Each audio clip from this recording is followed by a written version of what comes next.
organizaciones civiles estiman que en México más de 800 menores viven en prisión. Sus madres cometieron un delito, pero ellos, aunque inocentes, pasan los primeros años de su vida en una celda tras las rejas. ¿Cómo impacta esta situación en el ejercicio de sus derechos? Derecho a la salud, a la educación, etcétera. Hoy vamos a analizar este tema aquí, en el Consejo de la Judicatura Hoy. Soy Verónica González, comenzamos. El 80% de estas mujeres que están en prisión son madres, tienen hijos y también tenemos que estadísticamente la tercera parte de estas mujeres se encuentran recluidas en un lugar que no corresponde al de su residencia. Decidí tener a mi bebé porque pues aquí la vida es muy triste. Llega el momento en que todo te da igual, el tener a alguien por quien echarle ganas, quien me acompañara, algo en que entretenerme, alguien en quien darle amor. Tiene que el niño tener varias salidas antes y que entienda que hay un mundo exterior y que la cárcel no es un mundo. Poder entender los casos particulares y vincularlos con esta libertad o esta flexibilidad normativa que nos permite la Constitución y las nuevas leyes, tanto la Ley General como la Ley Federal, evidentemente nos dan la pauta para poder llegar a las mejores soluciones de transparencia. Iniciamos el programa de hoy con los detalles del Encuentro Regional de Transparencia y Acceso a la Información con órganos jurisdiccionales que se realizó en Mérida, Yucatán. En 2016, tribunales y juzgados federales dictaron más de 1 millón de sentencias. Todos los que se vieron involucrados en alguno de esos juicios tienen derecho a que sus datos personales sean protegidos. Así que los operadores jurídicos tienen que realizar un arduo trabajo de clasificación de la información que puede ser pública y la que debe ser reservada. ¿Cómo voy a custodiar lo que no conozco? Lo que nos obliga, y lo hemos estado haciendo, a clasificar la información conforme se recibe.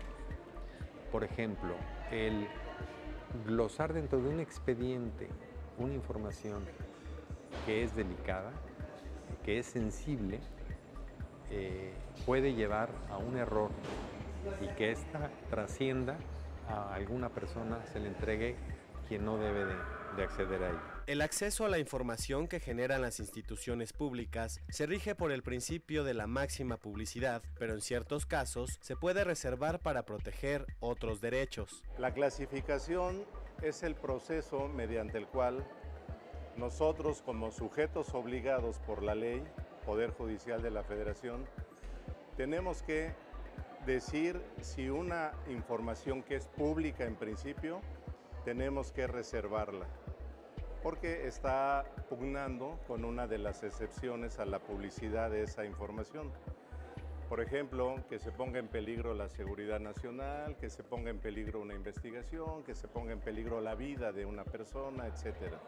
Que uno de los grandes retos de todas las instituciones, en este caso del Consejo de la Judicatura, es el contar con los sistemas adecuados para proteger la información en nuestro poder. Así es que poder entender los casos particulares y vincularlos con esta libertad o esta flexibilidad normativa que nos permite la Constitución y las nuevas leyes, tanto la Ley General como la Ley Federal, evidentemente nos dan la pauta para poder llegar a las mejores soluciones de transparencia y de temas tan importantes como estamos viendo, rendición de cuentas, función adecuada del gobierno, en fin, muchos de los otros temas que parten necesariamente de que se conozca, de que se tengan claros ciertos hechos o cierta información, que ese debe ser el objetivo precisamente de la transparencia. Las políticas de transparencia del Consejo de la Judicatura Federal van más allá de dar a conocer los fallos judiciales. También implica hacerlo en un lenguaje sencillo para que todos los ciudadanos las entiendan. Se ha venido impulsando desde hace algunos años la simplificación de las sentencias con la finalidad de acercar la justicia a los ciudadanos, viendo también la simplificación de las sentencias no solamente como una herramienta para resolver un conflicto, sino también para dar a conocer a los ciudadanos y a la sociedad las decisiones y la forma de trabajar de los jueces federales como una herramienta también de transparencia. Tratar de adelgazar las sentencias sin demérito de una mejor argumentación, o sea, reducir el número de fojas que pueda tener una sentencia, ¿verdad? A cambio de reforzar la argumentación, que es el contenido esencial de las sentencias, para que se convierta en una sentencia ciudadana, que todos la puedan entender sin necesidad de un abogado que les pueda traducir el sentido de la sentencia y el contenido sobre todo.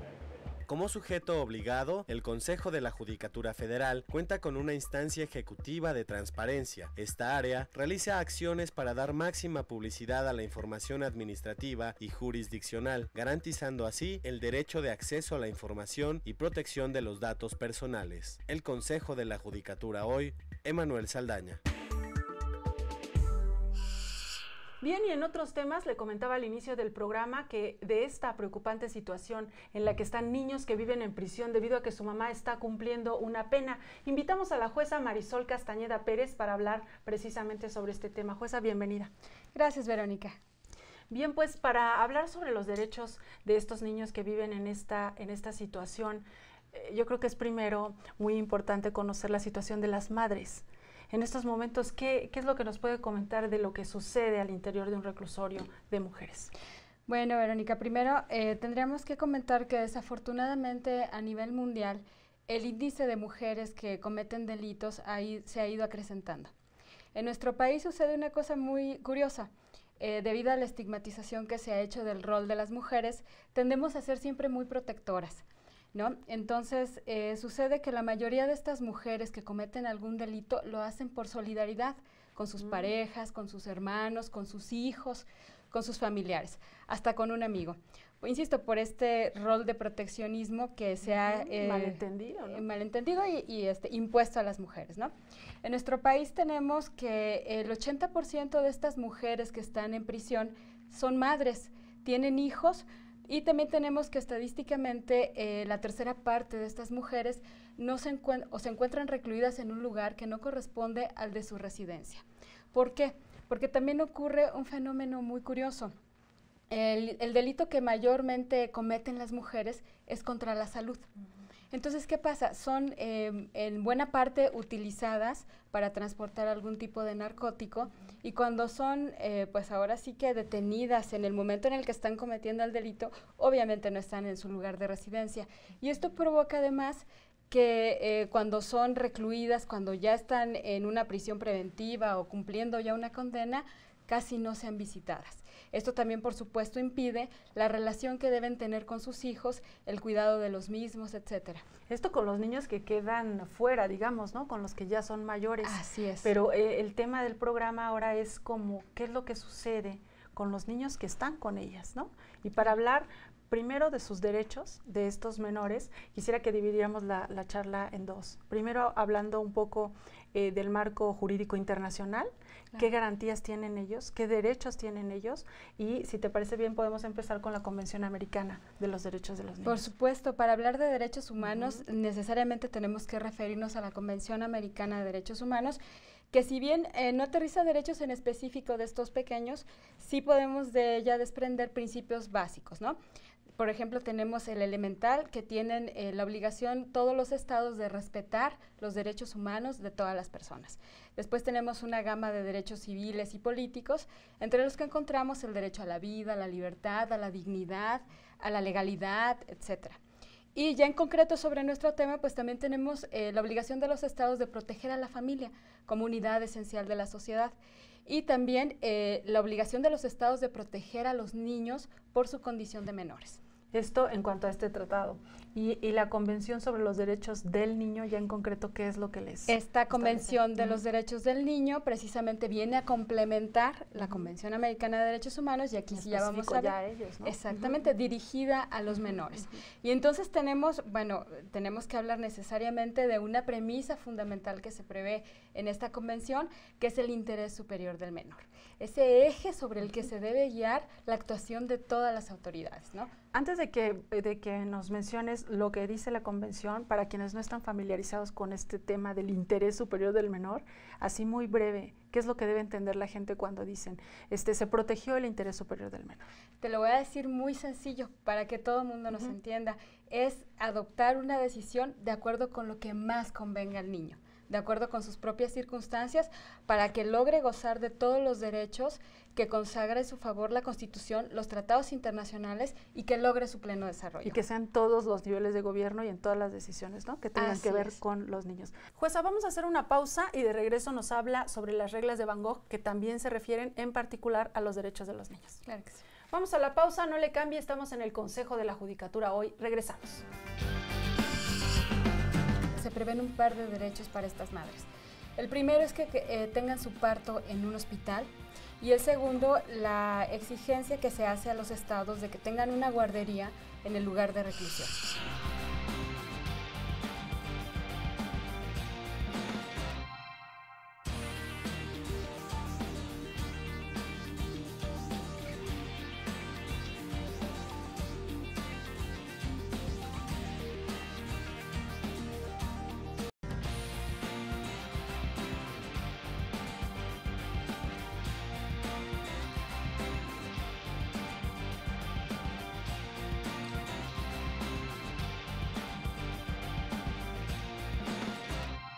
Estamos conversando con la jueza Castañeda Pérez sobre los niños que viven en prisión, también llamados niños invisibles, por esta situación de que de repente la sociedad nos olvidamos, ¿no?, de los derechos que tienen. Vamos a ver una pieza en la que recabamos el testimonio de una mujer que tiene un hijo y que vive en prisión, y regresamos con más comentarios sobre el tema. Vamos a verla.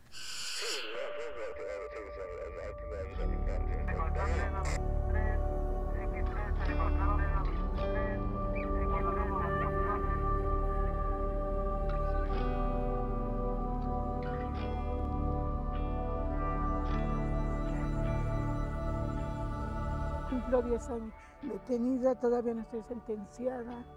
Cuando me detuvieron, mi hija tenía 13 años y mi hijo tenía 6 años. Mi hijo iba en primero de primaria, mi hija ya iba en la secundaria.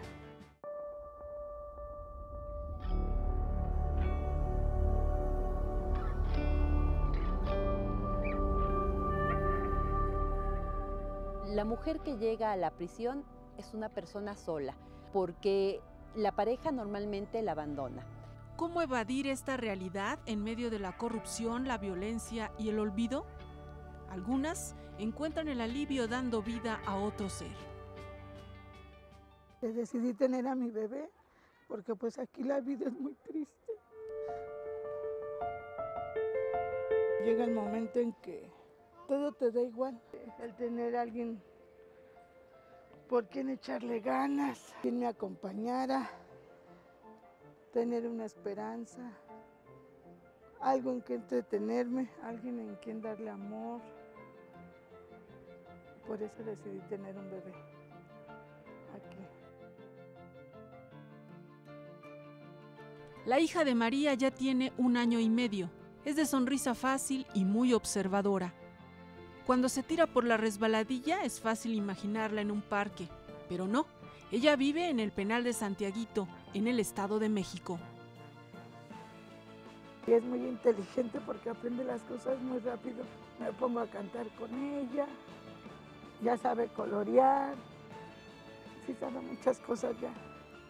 Yo le enseñé a hablar, a su mamila le dice nena, ya me pide nena o sopa. Ahorita ya le estoy enseñando a avisar del baño. María sabe que su hija tiene derecho a recibir educación, una alimentación adecuada y a vivir en un ambiente sin violencia. Pero, como ella misma dice, en este lugar esto es muy difícil.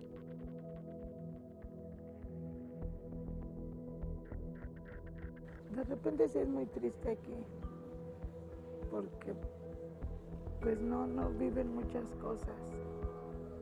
Aunque uno trata de darles todo. Ya cuando entiendo un poquito más ya le voy a decir que se va a ir con su hermana, con su abuelita. Y es que María solo podrá seguir jugando en este patio con su hija hasta que cumpla 3 años. Así lo establece la Ley Nacional de Ejecución Penal. La Fundación Reinserta un Mexicano participó activamente en su elaboración. Dentro de lo que regulamos fue el homologar la edad a los 3 años. Justamente por lo mismo, uno, para que no perdieran sus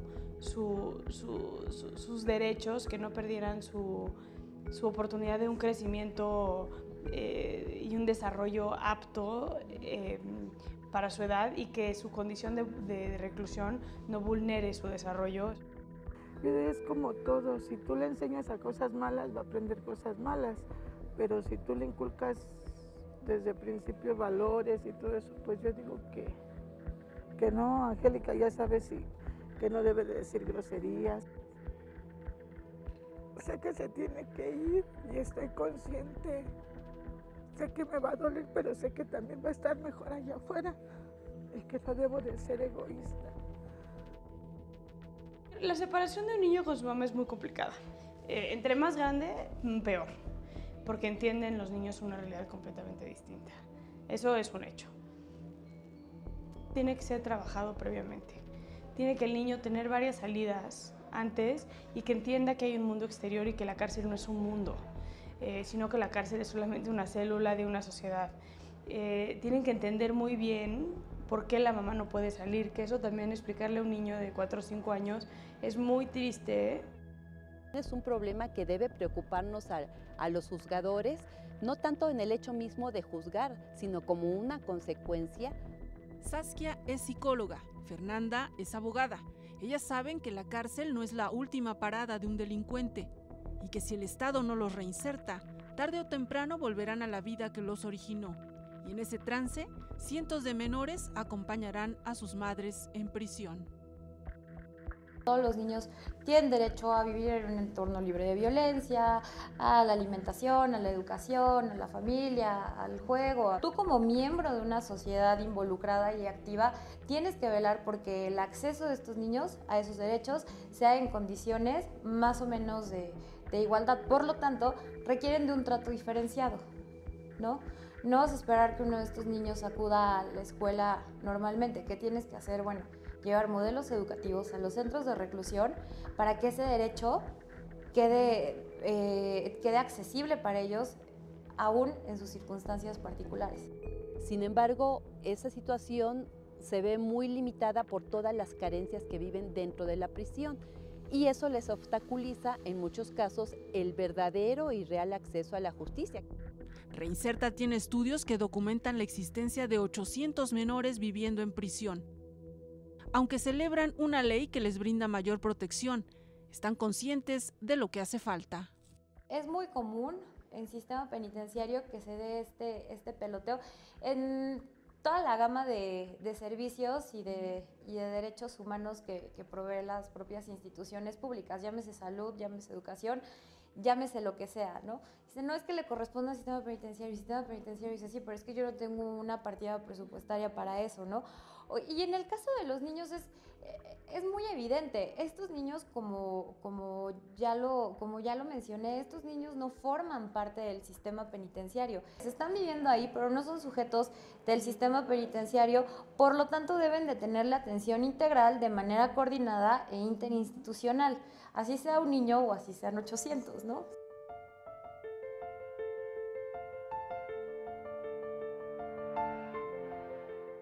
Yo sé que cometemos errores, pero de los errores aprende uno.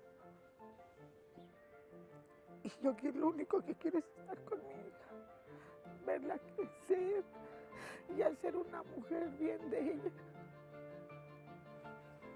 Algún día voy a salir de aquí, que si el error que cometí, pues creo que ya lo pagué. Ya mi vida sé que cambió y pues trabajar bien para mis hijos y para estar con mis papás.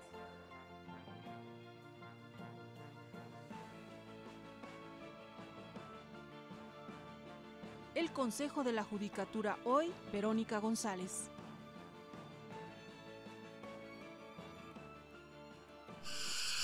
Bien, pues ahí está el testimonio de esta persona que tiene esta situación de la que estamos hablando, ¿no? Vive con su hijo en la prisión.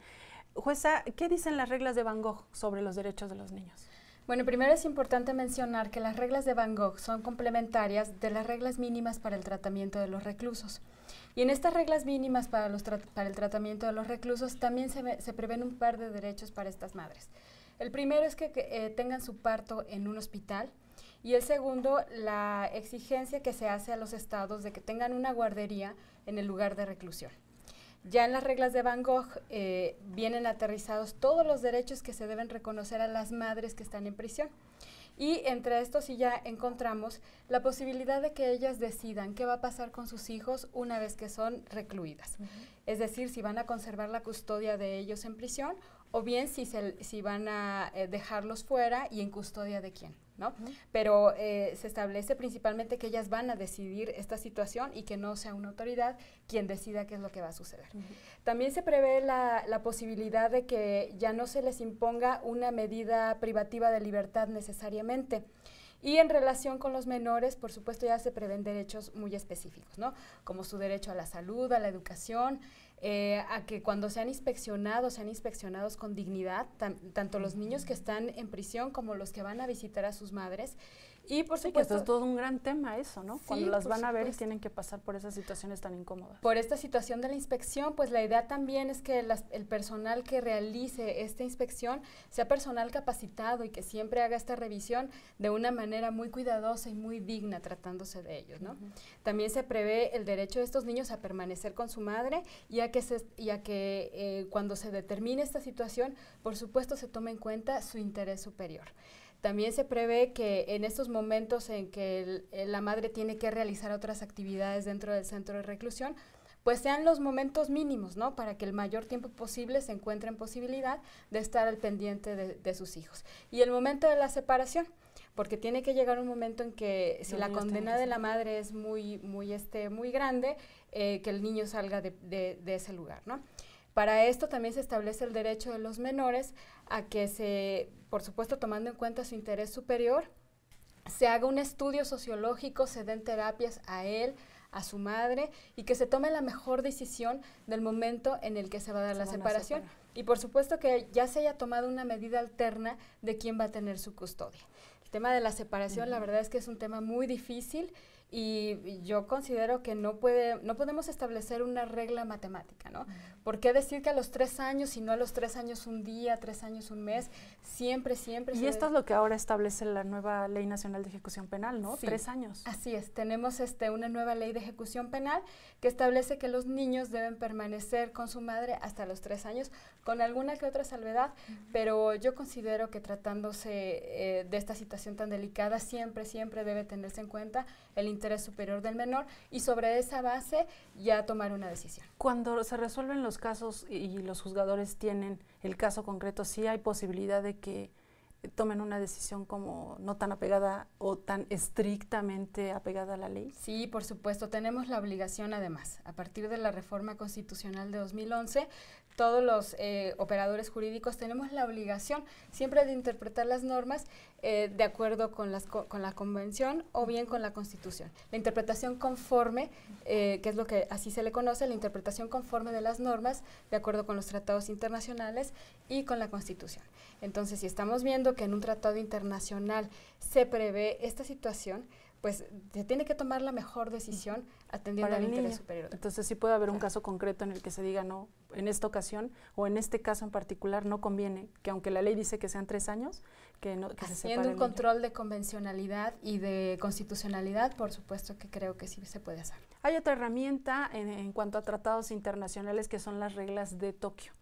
Sí, en estas reglas de Tokio se prevé precisamente la posibilidad de que no se aplique necesariamente una medida privativa de libertad a las personas. ¿En el caso de las mamás? En el caso de las mamás también está previsto, tanto en la Ley de Ejecución Penal como en el Código Nacional de Procedimientos Penales, la posibilidad de que no necesariamente se aplique una pena privativa de libertad a aquellas madres que tengan hijos y que ellas sean las únicas que estén atendiendo aunque hayan cometido un delito grave en este caso. Ese es otro tema, Verónica, ese sí es otro tema. Ahí tenemos, por ejemplo, en el artículo 19 de la Constitución, el tema de la prisión preventiva oficiosa. Y uno de los delitos precisamente por los que se prevé esta pena es los delitos contra la salud. Entonces, ¿qué tenemos? Que en muchas ocasiones cuando una madre es detenida cometiendo alguno de estos delitos, necesariamente se le tiene que aplicar esta prisión preventiva oficiosa. Yo considero que en este caso sí podríamos hacer, pues, no un control convencional de la Constitución, pero sí un complemento del artículo 4 constitucional que prevé el interés superior del menor en relación con este 19 constitucional. Y, por ejemplo, prever la posibilidad de hacer una prisión preventiva oficiosa, como lo establece el 19 de la Constitución, pero una prisión preventiva oficiosa domiciliaria, ¿no? Sí, que se quede en su casa. Exactamente, exactamente, que no está prevista, que está prevista la prisión preventiva, la prisión domiciliaria en el Código Nacional de Procedimientos Penales, pero no para este tipo de delitos. Pero yo considero que sí podríamos hacer un control o una interpretación de estos dos preceptos constitucionales y atendiendo al interés superior del menor, establecer esta posibilidad. No se trata, eso tenemos que tenerlo muy claro, de darle privilegios a la madre, ¿no? Porque se puede pensar, porque es mamá y porque está recluida y tiene un hijo con ella, entonces se le va a dar un cierto privilegio. No, no se trata de eso. Se trata más bien, tenemos que verlo desde la perspectiva del menor, ¿no? De darle los mismos derechos o de darle la posibilidad de que goce de los mismos derechos que aquel niño que no tiene su mamá en prisión, ¿no? Entonces vamos a verlo desde el tema de la perspectiva del menor. Eso es bien interesante también. Es otra de las herramientas que nos ha estado dando nuestra Suprema Corte de Justicia de la Nación, además del principio pro persona y del control de convencionalidad y de constitucionalidad, el tema de la perspectiva de género. Hasta ahora se llama de género y de grupos vulnerables, ¿no? Que en este caso les aplica a los niños. Ya nos hablaste un poco del artículo 4 y esto entraría como dentro del marco jurídico nacional. ¿Qué herramientas tienen los juzgadores para hacer valer para hacer efectivos los derechos de los menores? Está el artículo 4, el interés superior del menor, pero ¿qué otros artículos de la Constitución garantizan sus derechos? Sin duda el artículo 1, como te comentaba, es obligación de todas las autoridades lograr la protección de los derechos humanos de todas las personas. Y, por ejemplo, en el caso de nosotros como operadores jurídicos, te comentaba, tenemos la obligación, además, de hacer este control de convencionalidad y de constitucionalidad. A nivel legislativo también podemos ver que este órgano también ya se ha ocupado de atender estas cuestiones. Por ejemplo, en la Ley de Ejecución Penal, en la Ley Nacional de Ejecución Penal, podemos ver cómo muchos de estos preceptos previstos en los tratados internacionales ya se encuentran establecidos en esta ley. Y pues, si por ahí se escapó alguno, entonces nosotros como operadores jurídicos podemos hacer la interpretación de la norma de esta Ley de Ejecución Penal atendiendo a lo establecido en el Tratado Internacional. Muy bien, vamos a hacer una segunda pausa y de regreso entramos un poco más a fondo en lo que dice la Ley Nacional de Ejecución Penal. Claro que sí. Vamos a la pausa, le dejamos también con el ABC jurídico de hoy y regresamos.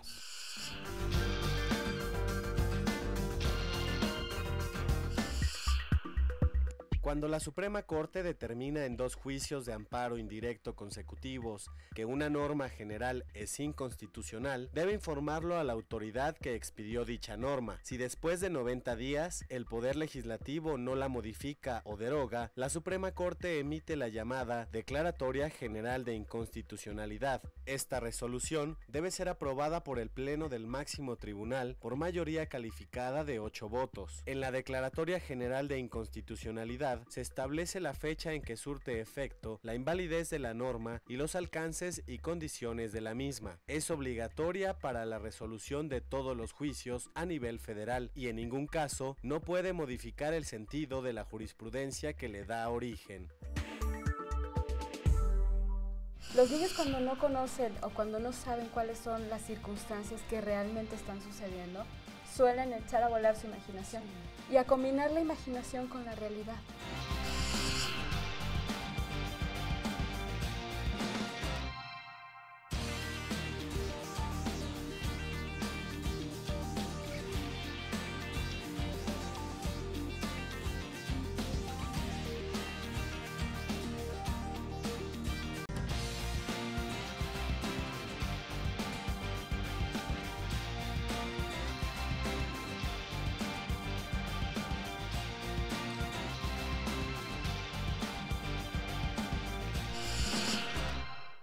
Seguimos conversando sobre este tema, los niños que viven en prisión, y hablábamos de la nueva Ley Nacional de Ejecución Penal y nos comentaba cómo es que ya se plasman pues lo que contienen los tratados internacionales, ¿no? ¿Qué más dice esta ley nacional? Ya encontramos muchas de las disposiciones que contemplan estos tratados internacionales y, por ejemplo, tenemos establecido el derecho de las madres a que conserven a sus hijos en custodia en prisión hasta los 3 años, con la posibilidad de extender este plazo cuando se trata de niños con alguna discapacidad.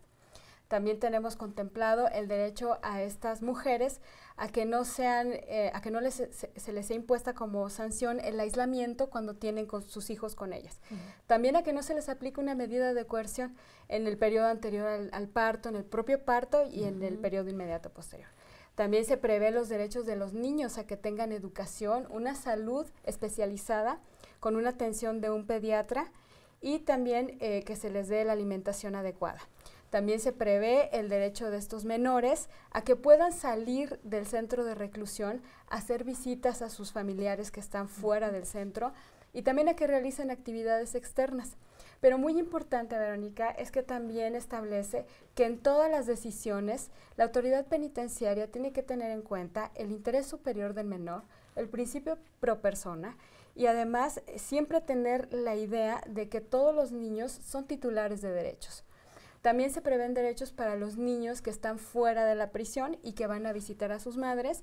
Y, por ejemplo, se prevé que sus visitas no tengan un horario, que no estén restringidos por horarios ni por duración. Como aplica a los adultos, ¿no? Así es, que ellos puedan visitar a su madre en cualquier momento. La idea es que esa relación madre-hijo pues se rompa lo menos posible, ¿no? Y entonces también se prevé este derecho. Se prevé también la elaboración de protocolos, entre ellos el procedimiento para el ingreso, permanencia y el egreso temporal o definitivo del menor del centro de reclusión. Y también muy importante, se prevé la posibilidad de que no se aplique necesariamente una medida privativa de libertad a la madre, tratándose de niños menores de 12 años y cuando se trate también de niños con alguna discapacidad. Y otro derecho también muy importante, que se escuche la opinión de los menores. Eso es muy importante, ¿no? Eso porque es muy importante. Pues finalmente ellos son los que están siendo afectados por esta situación. Jueza, ya nos explicó pues todo el marco jurídico internacional y lo que tiene que ver también con lo nacional. Pero la realidad, veíamos en la pieza que pudimos presentarles, es que estas cosas, está muy complicada la situación para hacer valer los derechos de los menores. Comentaba sobre la educación, ¿no? Pues como son niños de distintas edades, no hay, la SEP no proporciona un maestro para que esté enseñándoles, por ejemplo, ¿no? Es muy complicado. ¿Cómo hacer efectivos los derechos de estos niños? Todos estos derechos contemplados en la Ley Nacional de Ejecución Penal los pueden hacer valer todas las madres que estén privadas de la libertad y que consideren que alguno de sus pequeños no está siendo sujeto de protección, ¿no? Y se puede hacer valer en un procedimiento ante el juez de ejecución. Recordemos que a partir del 1 de agosto se asignaron 21 jueces de ejecución a igual número de centros de justicia penal federal en el país y entonces es ante este juez de ejecución ante el que se le puede plantear la situación de que algún menor está siendo privado de alguno de estos derechos. Y por supuesto, después de la decisión de este juez de ejecución penal, pues tenemos el juicio de amparo. Y tendrían ellas, por ejemplo, que acudir quizás con su defensor público, ¿no? Para que les asesorara y se presentaran este tipo de recursos. Quienes están obligados, por supuesto, siempre a darles la asesoría necesaria. Pues vamos a ver una sección que tenemos en el programa, hablando de este tema tan sensible. Salimos a la calle y le preguntamos a la gente qué opina, ¿no? Sobre la situación que viven estos niños y sobre los derechos y la forma en que pues deben ejercerlos. Vamos a verla y regresamos con las conclusiones de la entrevista. Claro, vamos a verla.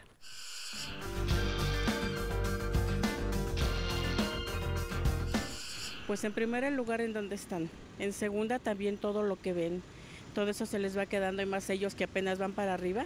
Lo más conveniente serían los familiares directos, pero que verdaderamente trabajo social haga el estudio pertinente para que estén en las manos más convenientes, ¿no?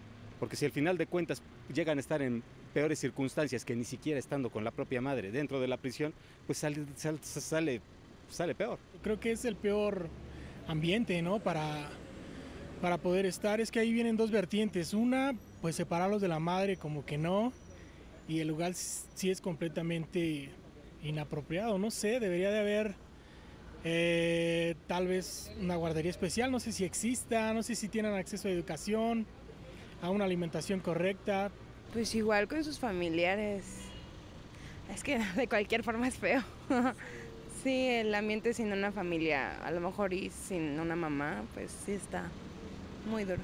El sistema no permite que estén esos niños en un ambiente adecuado con los servicios, porque luego son servicios precarios, porque es, como sabemos, en todos los reclusorios hay sobrepoblación, no hay servicios, no hay alimentación adecuada, aunque aparentemente el gobierno dice que sí están en un ambiente adecuado, que tienen la alimentación, los cuidados, pero en realidad no es así. Corren un peligro allí los menores y también corren un peligro saliendo afuera. Pues es un ambiente muy difícil para los menores, para cualquier menor. Sí, deben de estar pues separados de los demás reos o reclusas en este caso, pero por otro lado pues es muy importante que permanezcan con su mamá los primeros años de vida. Entonces pues tal vez sería bueno crear un sistema en las cárceles en los que puedan estar cerca de su madre y no tengan que estar en convivencia con los demás reos, con las reclusas, perdón. Yo digo que no está bien, pero en cierta forma si no tienen otro vehículo quien les ayude a cuidarlos y eso, pues obviamente ellos como padres o madres, más bien dicho, pues tienen que conservarlos lo más que puedan. Ahí uno de madre quisiera tenerlos siempre, ¿verdad? Pero en esos lugares no se puede. El ambiente en donde están, entonces pues no es bueno para los bebés y sobre todo para los niños. Entonces pues buscar quién de sus familiares se haga cargo de ellos, pues para que no estén en ese ambiente. Bien, pues ahí está la opinión ciudadana sobre este tema. ¿Y qué otras, digamos, buenas prácticas podríamos retomar de otros países en esta materia? ¿Qué es lo que se está haciendo como para mejorar o como para combatir la situación de que no se ejerzan sus derechos? Fíjate, Verónica, que un tema bien importante también aquí es el tema de la información al menor, ¿no? Bueno, en el caso del menor que se queda fuera de prisión, es bien importante decirles a los niños la verdad. ¿Por qué? Porque suele suceder que se les miente a los niños sobre la situación que está ocurriendo. Y los niños básicamente se hacen estas preguntas. Mamá, ¿en dónde estás? ¿Por qué estás ahí? ¿Cuándo vas a regresar? ¿Estás bien? ¿Y yo soy el culpable? Los niños cuando no conocen o cuando no saben cuáles son las circunstancias que realmente están sucediendo, suelen echar a volar su imaginación y a combinar la imaginación con la realidad. Entonces suelen sentirse culpables de las situaciones difíciles que viven los padres. Hay países como el Reino Unido que tienen protocolos establecidos para darles esta información a los niños. Incluso han hecho una especie de cómics en los que se les brinda esta información para siempre decirles la verdad a los niños, pero claro, atendiendo siempre que le entiendan, exactamente. Bueno, otra buena práctica que podríamos retomar es el tema del arresto. ¿Qué pasa con los niños que están en compañía de su mamá cuando ocurre el tema del arresto? Imagínate si es una cuestión traumática para el adulto, para el menor. Bueno, la trascendencia además negativa de esta situación puede ser ¿Ver que mucha. se llevan a su mamá? Por supuesto, porque además va a ser el primer contacto que el menor generalmente tenga con el tema de la justicia, ¿no? Entonces, tenemos países en los que el oficial encargado de hacer este arresto está preparado para incluso llevar al menor a otro lugar cuando va a ocurrir el arresto. O bien hay países en los que, también europeos, en los que el oficial va acompañado de alguna persona de una institución de asistencia social, ¿no? Para que ellos puedan buscar la mejor forma de que se lleve a cabo esto, pero sin afectar al menor. Esa sería otra buena práctica.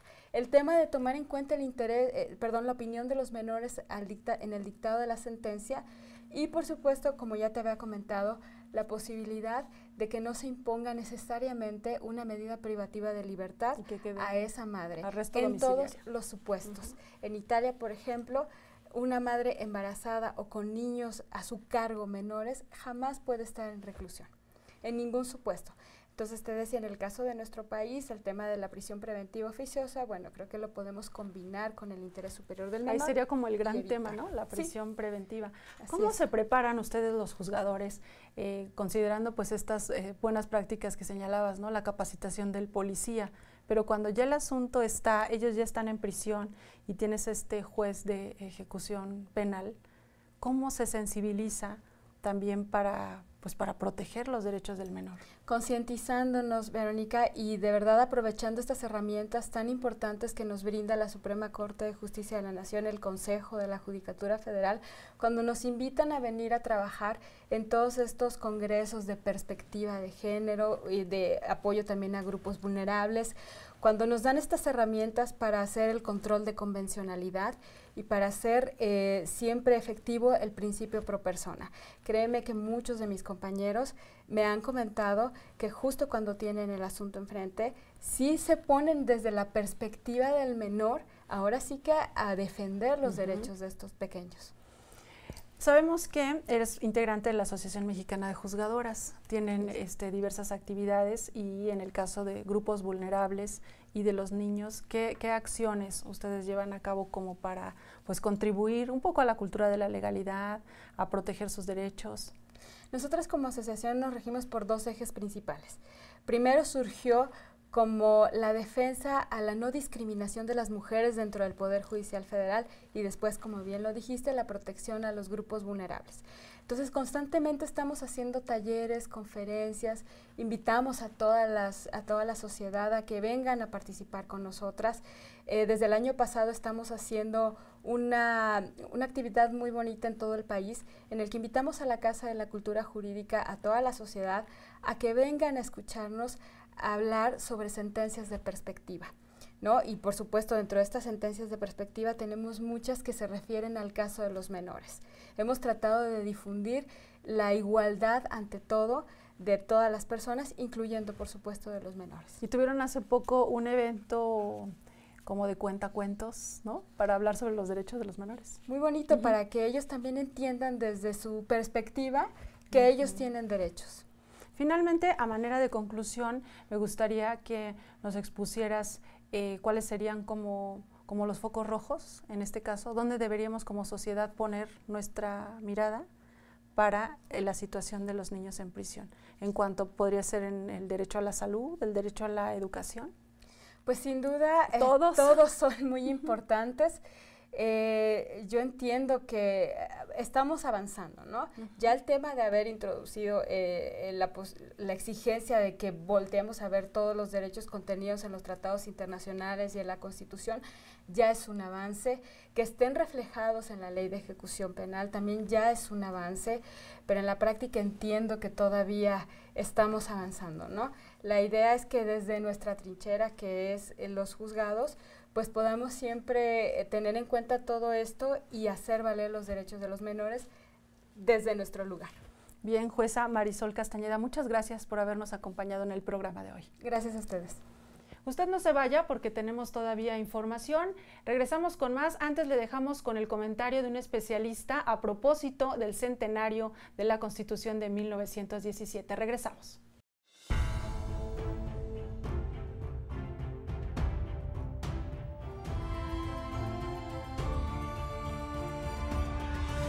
El artículo 27 constitucional que ya habíamos mencionado es fundamental porque reivindicó para la nación mexicana las propiedades de los recursos que se obtienen del subsuelo, además de los derechos de los campesinos y la personalidad jurídica de las comunidades indígenas y de sus tierras.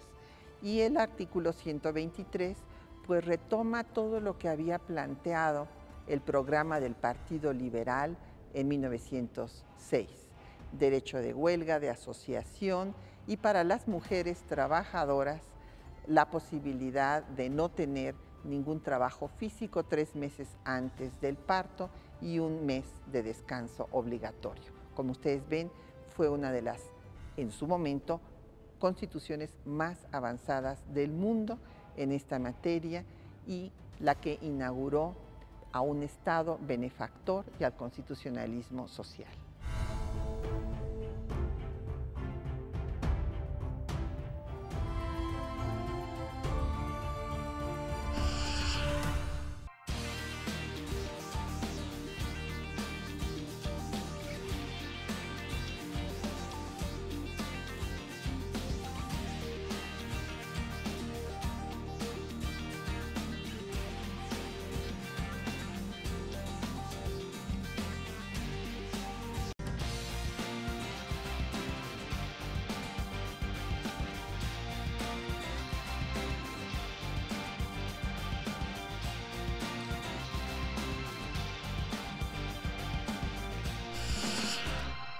Echemos un vistazo a las actividades de juzgados y tribunales federales a través de los números.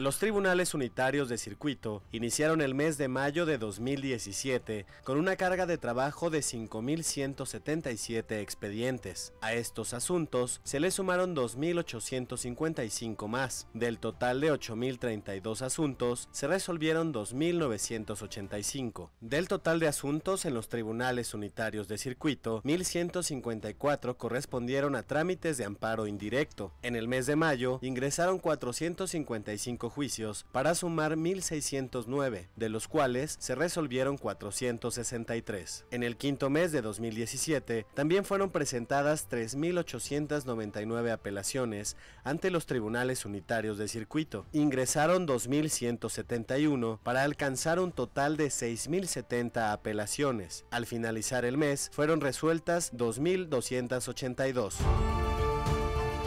En las aulas de la Escuela Judicial se impartió un seminario sobre Derecho Penal Electoral. Veamos.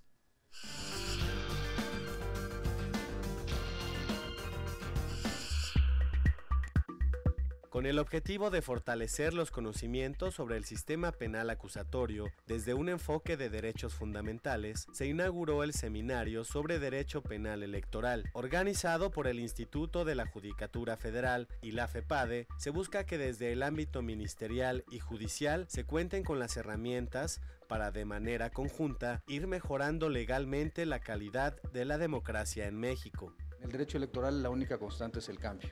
A partir de todas las experiencias que se van suscitando en cada proceso electoral, es necesario que se revise la normatividad electoral y los criterios. El seminario aborda temas como funciones de la FEPADE, sistema de justicia penal acusatorio, justicia alternativa, derecho procesal penal electoral, entre otros. El primer módulo fue sobre derechos humanos y lo impartió la consejera del Instituto Nacional Electoral, Pamela San Martín. Que no se puede entender el ejercicio de un derecho sin la existencia o el ejercicio de un derecho diverso.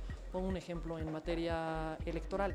Uno no puede concebir el derecho a un voto, el derecho al voto activo, si no está aparejado del derecho a la información para poder ejercer ese derecho al voto activo. El seminario está dirigido a personal del Consejo de la Judicatura Federal y público interesado. Así llegamos al final del programa de hoy. A nombre del equipo de producción le agradezco su atención y le recuerdo que tenemos una cita la próxima semana, no lo olvide. Mientras tanto, quédese en la señal del canal judicial.